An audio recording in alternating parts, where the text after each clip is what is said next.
Hello நண்பர்களே. கடனுக்கு வட்டி இல்லை. இப்படியும் சில வங்கிகளா? கேட்கவே ஆச்சரியமா இருக்கேப்பா. இந்தியா மட்டுமல்ல, உலகளவில் அனைத்து வங்கிகளும் வட்டி மூலம்தான் அதிகப்படியான லாபம் ஈட்டுகின்றன என்பதை அறிவோம்.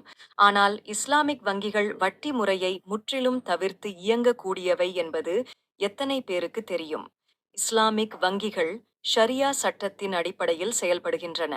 இஸ்லாம் பொருளாதார நடவடிக்கைகளில் நியாயம், நீதி மற்றும் சமத்துவம் இருக்க வேண்டும் என்பதை வலியுறுத்துகிறது. இதனால் பண பரிவர்த்தனையில் வட்டியை நியாயமற்றதாக இஸ்லாம் மதம் கருதுகிறது.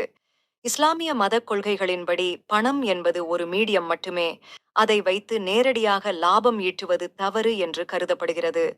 அதற்கு பதிலாக பொருட்கள் மற்றும் சேவைகளை பரிமாறிக்கொள்வதன் மூலமே லாபம் கிடைக்க வேண்டும் என்ற கொள்கையை இஸ்லாமிய வங்கிகள் பின்பற்றுகின்றன. இஸ்லாமிக் வங்கிகள் வட்டிக்கு பதிலாக பல்வேறு வகையான ஒப்பந்தங்களை பயன்படுத்தி லாபம் ஈட்டுகின்றன. இதில் சில முக்கியமான ஒப்பந்தங்கள். முதலாவது முராபாஹா, ஒரு பொருளை வங்கி வாங்கி அதில் லாபத்தை சேர்த்து வாடிக்கையாளருக்கு விற்கும் முறை. இரண்டாவது முஷாரகா, வங்கியும் வாடிக்கையாளரும் இணைந்து ஒரு தொழிலில் முதலீடு செய்து லாபத்தை பகிர்ந்து கொள்ளும் முறை. மூன்றாவது முதாராபா, வங்கி முதலீடு செய்து வாடிக்கையாளர் தொழிலை நடத்தி லாபத்தை பகிர்ந்து கொள்ளும் முறை. பங்குதாரர் உறவு, இஸ்லாமிக் வங்கிகள் தங்கள் வாடிக்கையாளர்களை பங்குதாரர்களாக கருதுகின்றன. ஒரு திட்டத்தில் முதலீடு செய்யும் போது வங்கியும் வாடிக்கையாளரும் லாப நஷ்டங்களை பகிர்ந்து கொள்கின்றனர். முதலீடு மற்றும் லாப பகிர்வு. வங்கிகள் வாடிக்கையாளர்களின் பணத்தை எடுத்து பல்வேறு திட்டங்களில் முதலீடு செய்கின்றன.